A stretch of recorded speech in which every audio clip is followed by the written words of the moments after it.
Selamat pagi. Assalamualaikum warahmatullahi wabarakatuh. Waalaikumsalam. Saya Waalaikumsalam. mau ke Bang Doli terlebih dahulu. Iya, Bang Doli, rapi banget. Presiden Prabowo Subianto ini informasinya dari istana mengatakan bahwa sudah bertemu dan berdiskusi dengan pimpinan-pimpinan parpol terkait dengan RUU perampasan aset ini.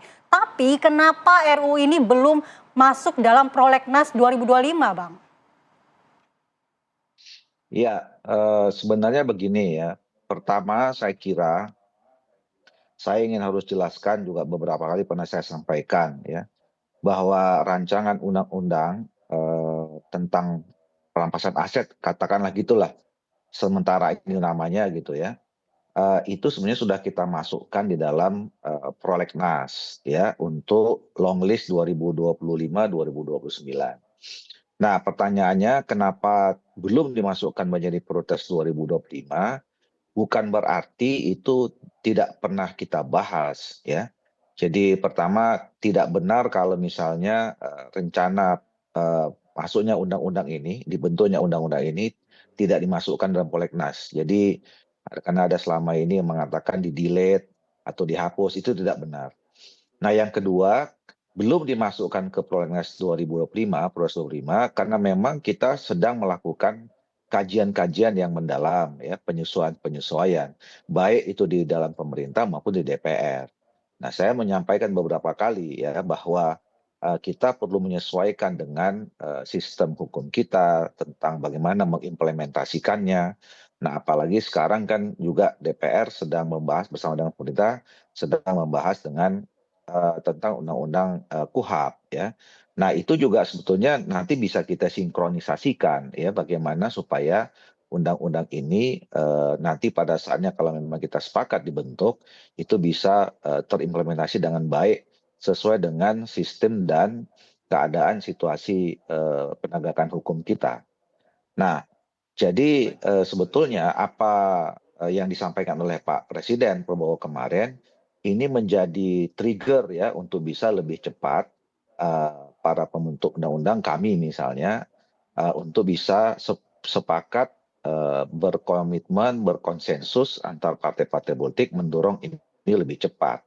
Nah, kenapa? Baik. Jadi sebenarnya begini, kalau kami ini kan saya kira kita semua tidak ada yang tidak setuju ya bahwa negara kita ini harus bebas dari korupsi. Kita harus perang melawan korupsi. Apalagi pernyataan Pak Prabowo berkali-kali ya, baik sebelum Betul. menjadi calon presiden, pada saat menjadi calon presiden, di mana kampanyenya juga menyampaikan kita harus memerangi korupsi, dan setelah jadi presiden juga salah satu isu penting di dalam program pemerintahan Pak Prabowo ini adalah memberantas korupsi. Nah, memang kita sudah punya ya berbagai peraturan perundangan ya, setidaknya minimal ada dua ya, ada Undang-Undang Tipikor, ada Undang TPPU yang itu semua ditujukan untuk menjadi bagian komitmen kita melaksanakan pemberantasan korupsi. Tapi Baik, kenapa betul. misalnya Undang-Undang Perampasan Aset ini juga menjadi penting ya? Ya kita bisa melihatnya begini, eh, ya hukum tertinggi itu kan adalah keselamatan masyarakat ya. Jadi kalau Baik. misalnya kita apa namanya dalam membangun negara kita ini misalnya kekurangan anggaran, sementara ada pihak lain yang kemudian mengambil anggaran atau harta negara itu, tentu kan kita harus menyelamatkan negara ini, harus menyelamatkan Ya, rakyat yang harus memang terus merasakan pembangunan itu. Nah, oleh karena baik itu Bang menurut Doli. saya memang perlu diatur ya tentang Baik, baik. undang-undang perampasan aset ini. Nah, yang berikutnya Baik adalah Bang Doli, apa saja langsung. misalnya yang perlu disesuaikan ya. Satu, saya misalnya saya sering juga diskusi sini sama Bang Saud ini ya, beberapa kali ya. Saya kira apa yang disampaikan beberapa kali terhadap dari para pengamat, dari akademisi, orang-orang yang punya pengalaman di dalam proses pemberantasan korupsi, ini perlu kita akomodir, ya, perlu kita sinkronisasi, kita harmonisasikan gitu. Misalnya mulai dari soal teknis, soal penamaannya, terus skupnya ya. Misalnya dulu waktu awal-awal kita sebut namanya rancangan undang-undang perampasan aset. Sekarang Baik. kita sudah masukkan di dalam list itu, sudah berubah namanya perampasan aset terhadap tindak pidana. Nah, sekarang ada Baik Bang Doli, pemikiran kalau memang berkembang sudah lagi. dibahas Apakah di tindak pidananya terkait rancangan undang-undang umum, ini, apakah yang kemudian tindak cukup pidana menarik ini korupsi, Bang Doli, atau ada pemikiran baru tentang tindak pidana ekonomi misalnya.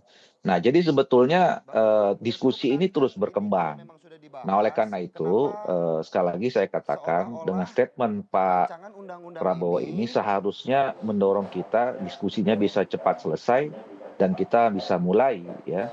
Nah, soal Perpu atau Baik, Bang Doli, undang-undang kita memang sudah tangkap sebaiknya poinnya, Bang. oke. Ya, ke Bang Doli Kurnia lagi. Bang Doli, kalau memang DPR maupun Parpol mendukung pengesahan RUU ini, apa langkah konkret atau upaya konkret dari DPR untuk bisa segera diberlakukan? Begitu, Bang Doli. Kita make it simple aja ya, bahwa eh,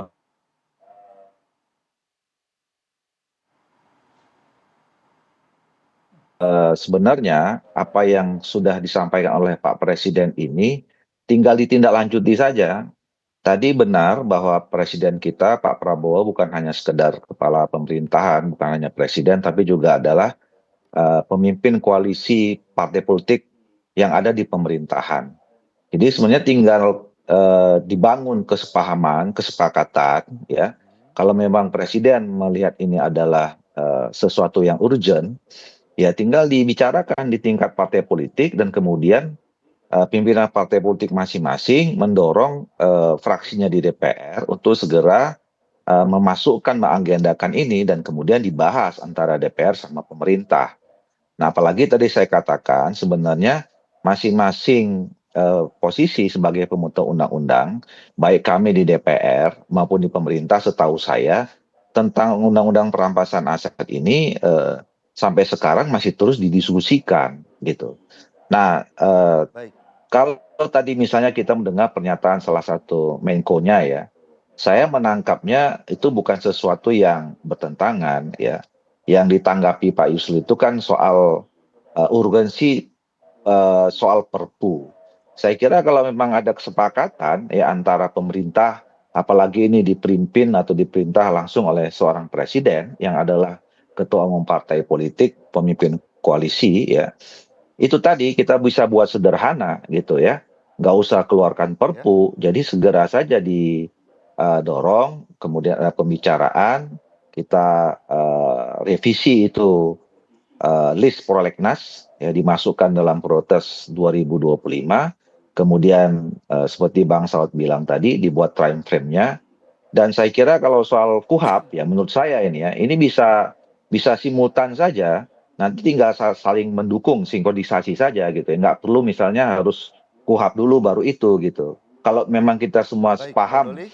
undang-undang ini perlu gitu ya, itu bisa sejalan saja dibahas. Jadi apa yang Baik, Bang Doli. jadi tinggal dikonekkan saja tuh antara isi KUHAP dengan apa yang mau kita bahas nanti di undang-undang perampasan aset ya.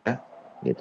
Baik, Bang Doli, kalau memang ini sebenarnya hanya tinggal sedikit saja, hanya tinggal perlu didorong sedikit saja, kemudian apa yang sebenarnya menghambat? Apakah ada faktor internal atau faktor eksternal yang kemudian menghambat RUU perampasan aset ini, Bang? Kalau sekarang menurut saya tidak lagi ada hambatan, apalagi kalau sudah ada pernyataan presiden yang tegas begitu, ya.